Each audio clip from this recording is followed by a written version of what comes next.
रात के 10 बज रहे थे। एक सफेद जीप से 2 कैदी उतरते हैं। दोनों के हाथ हथकड़ी से बंधे हैं। ये कोई आम मुजरिम नहीं थे। मीडिया के लोग माइक लेकर उनकी तरफ दौड़ते हैं, सवाल पूछे जाते हैं और तभी गोलियों की वो तड़तड़ाहट जिसने सिर्फ 9 सेकंड में पूरे भारत को सन्न कर दिया।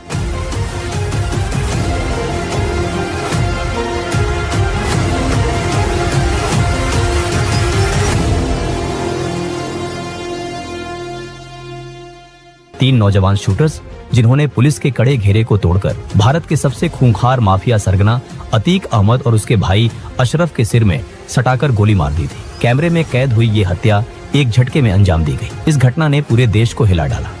उत्तर प्रदेश का पुराना इलाहाबाद शहर, जिसे आज हम प्रयागराज कहते हैं, और उसका एक बदनाम इलाका चकिया मोहल्ला। इसी मोहल्ले में फिरोज नाम का एक तांगे वाला रहता था। उसके बड़े बेटे का नाम था अतीक अहमद। घर में तंगी थी, गरीबी थी, लेकिन अतीक के अंदर बचपन से ही एक अलग तरह की जिद थी। उसे पढ़ाई लिखाई में कोई खास दिलचस्पी नहीं थी। 1979 आते आते 17 साल का अतीक 10वीं के एग्जाम में फेल हो गया, पर उसे इस बात का कोई दुख नहीं था। उसकी नजरें तो कहीं और थीं। उसे ताकत चाहिए थी, पैसा चाहिए था, और वो भी शॉर्टकट से। अतीक ने सबसे पहले मालगाड़ियों से कोयला चुराने का धंधा शुरू किया। वो अपने कुछ दोस्तों के साथ रात के अंधेरे में कोयला चुराता और उसे ब्लैक में बेच देता।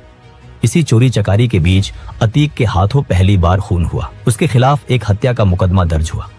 उस दौर में इलाहाबाद में जुर्म करना कोई छोटी बात नहीं थी, लेकिन अतीक को समझ आ गया था कि लोगों के अंदर डर पैदा करके ही वो पैसा और पावर कमा सकता है। धीरे धीरे उसने रेलवे के ठेकेदारों से हफ्ता वसूलना शुरू कर दिया। उसका तरीका एकदम सीधा, या तो पैसा दो या जान से हाथ धो बैठो। 80 का दशक आते आते पुराना इलाहाबाद एक और खूंखार नाम से कांपने लगा था। शौके इलाही उर्फ चांद बाबा। पुलिस चांद बाबा के इलाके में घुसने से पहले 10 बार सोचती थी। अगर उसका कोई गुर्गा पकड़ा जाता तो चांद बाबा पुलिस स्टेशन पर सरेआम बमबारी करके उसे छुड़ा लाता था। अतीक शुरुआत में चांद बाबा को अपना उस्ताद मानता था। उसे देखकर ही उसने जुर्म के तरीके सीखे थे। 1985 आते आते अतीक चांद बाबा का सबसे वफादार और खतरनाक शूटर बन चुका था। अपहरण, रंगदारी, कत्ल, अतीक हर काम में माहिर था। इसी बीच उत्तर प्रदेश में 1985 में वीर बहादुर सिंह की सरकार बनी। राज्य में फैलते जंगल राज को रोकने के लिए 1986 में यूपी का पहला गैंगस्टर एक्ट लागू किया गया। चांद बाबा जैसे दिग्गजों के मौजूद रहते हुए उत्तर प्रदेश के इतिहास का पहला गैंगस्टर एक्ट लगा अतीक अहमद पर। पुलिस ने रातों रात अतीक को उसके घर से उठाया और एक गुप्त स्थान पर ले गई। 3 दिन तक अतीक का कोई अता पता नहीं था। शहर में ये खबर फैल गई कि अतीक का एनकाउंटर हो गया है।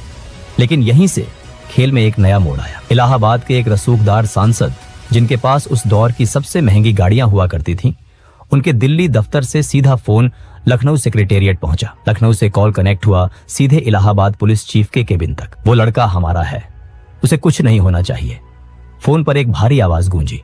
दोपहर होते होते अतीक अहमद इलाहाबाद की सड़कों पर सीना ताने आजाद घूम रहा था। उस दिन अतीक को एक बात समझ आ गई थी, अगर हमेशा के लिए पुलिस और कानून से बचना है तो खुद सिस्टम का हिस्सा बनना पड़ेगा। साल 1989। इलाहाबाद में चांद बाबा म्यूनिसिपैलिटी का चुनाव जीत चुका था और अब उसकी नजरें विधानसभा पर थीं। समाजवादी पार्टी के संस्थापक मुलायम सिंह यादव जानते थे कि चांद बाबा की पॉपुलैरिटी और खौफ दोनों चरम पर हैं। उन्होंने चांद बाबा को इलाहाबाद वेस्ट सीट से टिकट का ऑफर दिया। चांद बाबा ने मुलायम सिंह से कहा, नेताजी, मेरा एक चेला है अतीक, बहुत धार है उसमें, उसे टिकट दे दीजिए। मुलायम सिंह, जो राजनीति के कच्चे खिलाड़ी नहीं थे, उन्होंने मुस्कुराते हुए जवाब दिया, चांद, अगर तुमने उस लड़के को विधानसभा भेज दिया तो कल वो तुमसे बड़ा हो जाएगा, तुम्हारा कद छोटा पड़ जाएगा। ये चुनाव तुम खुद लड़ो। चांद बाबा ने फिर तय किया कि वो खुद इलाहाबाद वेस्ट से लड़ेगा। जब अतीक को ये बात पता चली कि चांद बाबा ने उसे टिकट नहीं दिया तो वो भड़क उठा। अतीक ने अपने ही गुरु के खिलाफ इंडिपेंडेंट कैंडिडेट्स नॉमिनेशन पेपर भर दिया। चुनाव हुए। वोटिंग के नतीजे आने से 4 दिन पहले ही हवा का रुख अतीक की तरफ मुड़ चुका था। चांद बाबा समझ गया कि ये तांगे वाले का लौंडा अब उसके हाथ से निकल चुका है। उसने अतीक को खत्म करने का मौत का फरमान जारी कर दिया। इलाहाबाद वेस्ट का एक ढाबा में अतीक अपने गैंग के साथ चाय पी रहा था। चांद बाबा को भनक लग गई। वो अपनी हथियारों से लैस फौज लेकर वहां पहुंचा, लेकिन अतीक को इस हमले का पहले से अंदाजा था। जैसे ही चांद बाबा वहां पहुंचा, चारों तरफ से गोलियों की बारिश हुई। अतीक की बंदूक से निकली गोलियों ने चांद बाबा के सीने को छलनी कर दिया। गुरु अपने ही चेले के हाथों सड़क पर तड़प तड़प कर मारा गया। अगले 1 हफ्ते के अंदर अतीक के गुर्गों ने गिद्धों की तरह चांद बाबा के गैंग के हर एक आदमी को चुन चुन कर मौत के घाट उतार दिया। चुनाव के नतीजे आए। अतीक अहमद पहली बार इलाहाबाद वेस्ट से विधायक बन चुका था। अब वो सिर्फ एक माफिया नहीं था, वो माननीय अतीक अहमद था। विधायक बनने के बाद अतीक का खौफ पूरे इलाहाबाद में फैल गया। जिस रेलवे यार्ड से वो कभी लोहे के टुकड़े चुराता था, अब उस पूरे रेलवे स्क्रैप का टेंडर सिर्फ अतीक के नाम पर छूटता था। दहशत इस कदर थी कि कोई दूसरा ठेकेदार अतीक के सामने टेंडर का फॉर्म भरने की हिम्मत तक नहीं जुटा पाता था। 1991 और 1993 के चुनाव उसने लगातार जीते। उसके पास अब 120 से ज्यादा शार्प शूटर्स की एक पूरी प्राइवेट आर्मी थी। अतीक जल्द ही मुलायम सिंह यादव की समाजवादी पार्टी के करीब आ गया। समाजवादी पार्टी का साथ मिलते ही अतीक का कद बहुत बड़ा हो गया। वो चौथी बार विधायक बना। विधायक की कुर्सी पर बैठकर उसने सैकड़ों लोगों की जमीनों, मकानों और दुकानों पर रातों रात कब्जा कर लिया। इसी दौरान 1995 में यूपी की राजनीति में एक ऐसा कांड हुआ जिसने पूरे देश को हिलाकर रख दिया। इसे गेस्ट हाउस कांड कहा जाता है। उस वक्त यूपी में एसपी और बीएसपी की गठबंधन सरकार थी, लेकिन बीएसपी सुप्रीमो मायावती इस गठबंधन को तोड़ना चाहती थी। 2 जून 1995 को मायावती लखनऊ के स्टेट गेस्ट हाउस में अपने विधायकों के साथ मीटिंग कर रही थी। जब एसपी के नेताओं को भनक लगी कि सरकार गिरने वाली है, तो वो बौखला गए। अतीक अहमद के नेतृत्व में एसपी के गुंडों और विधायकों की एक भारी भीड़ ने गेस्ट हाउस पर हमला कर दिया। दरवाजे तोड़े गए, गालियां दी गईं और मायावती के साथ बदसलूकी की कोशिश की गई। अगर उस दिन कुछ पुलिस अफसर बीच बचाव न करते तो बहुत अनर्थ हो सकता था। इस घटना ने साबित कर दिया कि सत्ता के नशे में अतीक और उसके जैसे बाहुबली लोकतंत्र को जूते की नोक पर रखते थे। उसी साल 1996 में सिविल लाइंस इलाके में एक मशहूर व्यापारी अशोक साहू की दिन दहाड़े हत्या कर दी गई। इस मर्डर को अंजाम दिया था अतीक के छोटे भाई खालिद अजीम उर्फ अशरफ ने। पुलिस अशरफ को पकड़ने दौड़ी, लेकिन जब रिकॉर्ड खंगाले गए तो पुलिस अधिकारियों के पैरों तले जमीन खिसक गई। जिस वक्त अशोक साहू के सीने में गोलियां उतारी जा रही थी, सरकारी कागजों के मुताबिक अशरफ उस वक्त चंदौली जेल की सलाखों के पीछे बंद था। अतीक ने जेल के पूरे सिस्टम को खरीद लिया था। अशरफ की जगह कोई और शख्स अशरफ के नाम पर जेल में हाजिरी लगा रहा था। 2000 का दशक आते आते अतीक इलाहाबाद का बेताज बादशाह बन चुका था। लेकिन 2002 का साल आते आते उत्तर प्रदेश की गद्दी पर मायावती विराजमान हो चुकी थी। मायावती के शासन में अपराधियों पर नकेल कसना शुरू हुई। अतीक पर एक ही दिन में 113 से ज्यादा मुकदमे दर्ज किए गए। इलाहाबाद में लालजी शुक्ला जैसे तेजतर्रार पुलिस अफसर को अतीक के पीछे लगा दिया गया। 7 अगस्त 2002 इलाहाबाद हाई कोर्ट में अतीक की पेशी थी। अचानक कोर्ट परिसर में एक जोरदार बम धमाका हुआ। कई पुलिस वाले लहूलुहान होकर गिर पड़े, लेकिन इसमें अतीक को कुछ नहीं हुआ। अतीक ने मीडिया के सामने बयान दिया, ये पुलिस और मायावती सरकार मुझे मरवाना चाहती है। लालजी शुक्ला ने मुझ पर बम फेंकवाया है। लेकिन जब पुलिस ने जांच की और 1 लाख नाम के एक शख्स को गिरफ्तार किया, तो जो सच सामने आया उसने सबको चौंका दिया। ये बम धमाका खुद अतीक और उसके पिता ने पुलिस पर दबाव बनाने और जनता की सिंपैथी बटोरने के लिए करवाया था। जब पत्रकारों ने इंस्पेक्टर लालजी शुक्ला से पूछा कि क्या उन्होंने बम फेंकवाया था, तो शुक्ला ने मुस्कुराते हुए जवाब दिया, अगर मैं बम फेंकवाता तो अतीक अहमद जिंदा नहीं बचता। इसके बाद 2004 के लोकसभा चुनाव में मुलायम सिंह यादव ने अतीक को फूलपुर सीट से टिकट दे दिया। जिस सीट से कभी पंडित जवाहरलाल नेहरू चुनाव जीतकर देश के प्रधानमंत्री बने थे, उसी सीट से अब एक ऐसा इंसान चुनाव लड़ रहा था जिसके ऊपर हत्या और अपहरण के दर्जनों केस थे। अतीक ये चुनाव लगभग 64,000 वोटों से जीत गया। वो अब सांसद था। सांसद बनने के बाद इलाहाबाद वेस्ट की उसकी विधायक वाली सीट खाली हो गई। अतीक ने सोचा कि वो दिल्ली में बैठकर राज करेगा और इलाहाबाद की सीट अपने छोटे भाई अशरफ को दे देगा। उसने अशरफ को उस सीट से उपचुनाव में उतार दिया, लेकिन यहीं से अतीक की बर्बादी की स्क्रिप्ट लिखी जानी शुरू हुई। अशरफ के खिलाफ बीएसपी ने एक युवा नेता को टिकट दिया, जिसका नाम था राजू पाल। राजू पाल खुद कोई दूध का धुला नहीं था, वो एक हिस्ट्री शीटर था। कभी राजू अतीक के ही गैंग के लिए काम करता था, लेकिन उसमें एक बात थी, वो अतीक से डरता नहीं था। जब उपचुनाव के नतीजे आए तो अतीक के पैरों तले से जमीन खिसक गई। उसका भाई अशरफ बीएसपी के राजू पाल से चुनाव हार गया। ये अतीक के लिए सिर्फ एक हार नहीं थी, ये उसके गुरूर पर एक तमाचा था। जिस इलाहाबाद में लोग उसके नाम से थरथर कांपते थे, वहां कोई उसके भाई को कैसे हरा सकता है। अतीक को लगा कि अगर उसने राजू पाल को नहीं हटाया तो शहर से उसका खौफ खत्म हो जाएगा। 25 जनवरी 2005 राजू पाल अपनी गाड़ी से जा रहे थे, तभी अतीक के शूटरों ने भरे बाजार उनकी गाड़ी को घेर लिया और AK-47 से गोलियों की बारिश कर दी। राजू पाल के शरीर में 19 गोलियां उतारी गईं। उसके समर्थक उसे लहूलुहान हालत में ऑटो में डालकर अस्पताल की तरफ भागे। 5 किलोमीटर के उस रास्ते में 4 पुलिस स्टेशन पड़ते थे, लेकिन अतीक के शूटर उस चलती हुई गाड़ी पर लगातार फायरिंग करते रहे। किसी खाकी वर्दी की हिम्मत नहीं हुई कि वो बीच में आकर इसे रोके। इस पूरे रोंगटे खड़े कर देने वाले हत्याकांड का एक चश्मदीद गवाह था राजू पाल का चचेरा भाई उमेश पाल। राजू पाल की मौत के बाद उस सीट पर दोबारा उपचुनाव हुए।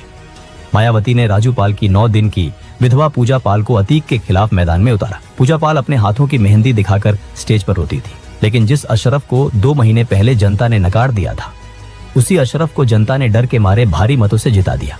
लेकिन फिर 2007 में यूपी के चुनाव हुए और मायावती पूर्ण बहुमत के साथ मुख्यमंत्री बनी। मायावती भूली नहीं थी कि 1995 के गेस्ट हाउस कांड में अतीक ने क्या किया था।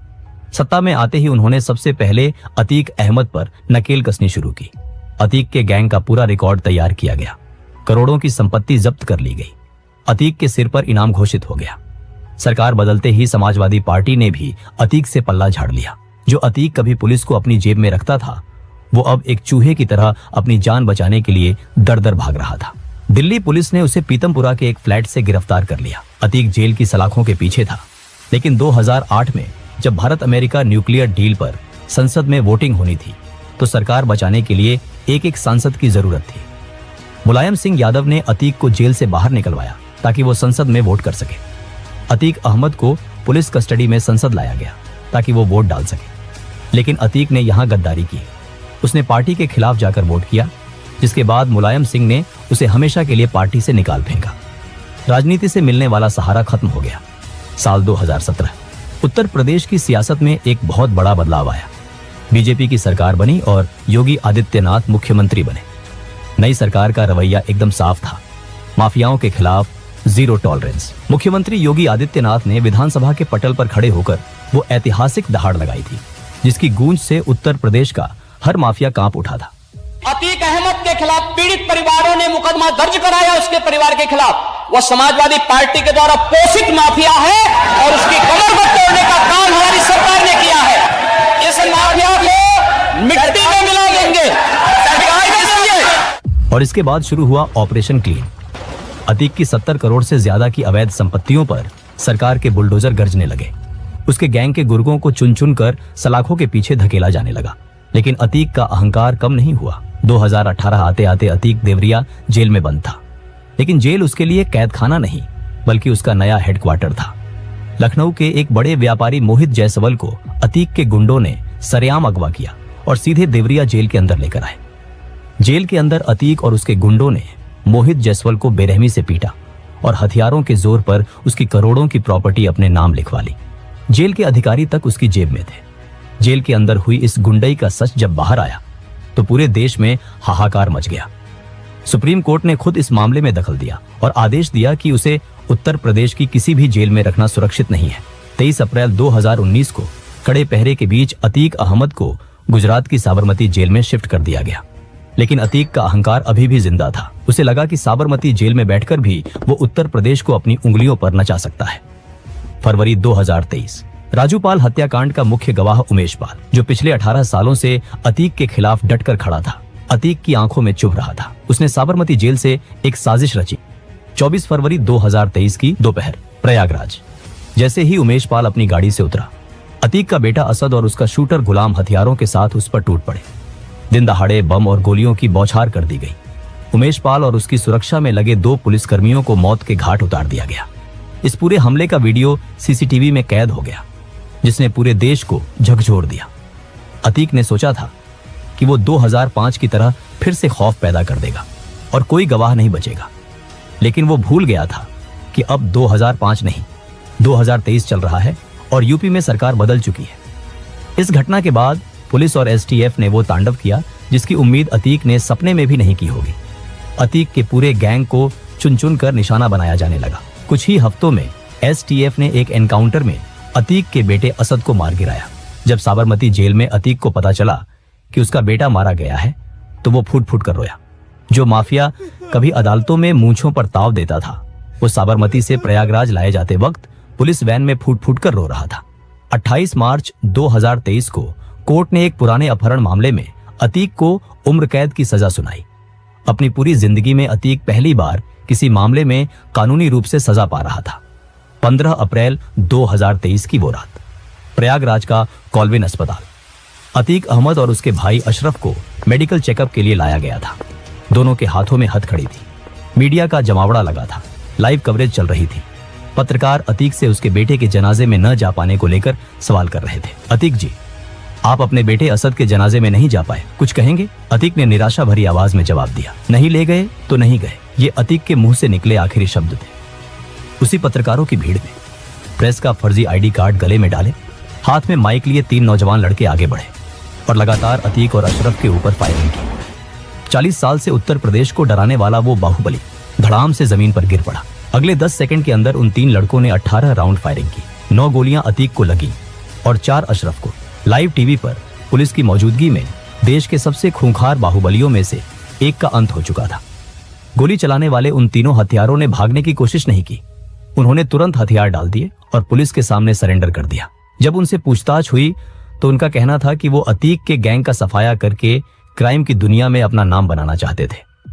आज वो तीनों जेल की सलाखों के पीछे हैं और मामले की जांच चल रही है। लेकिन क्या यह सच था? क्या ये तीनों सिर्फ मोहरे थे? पूछताछ में अतीक ने कई पॉलिटिशियंस, बड़े बिल्डर्स और भ्रष्ट अधिकारियों के राज्य खोलने की धमकी दी थी। क्या उनमें से किसी ने अपने राज्य दफन करने के लिए अतीक को हमेशा के लिए खामोश कर दिया? ये सवाल आज भी हवा में तैर रहा है।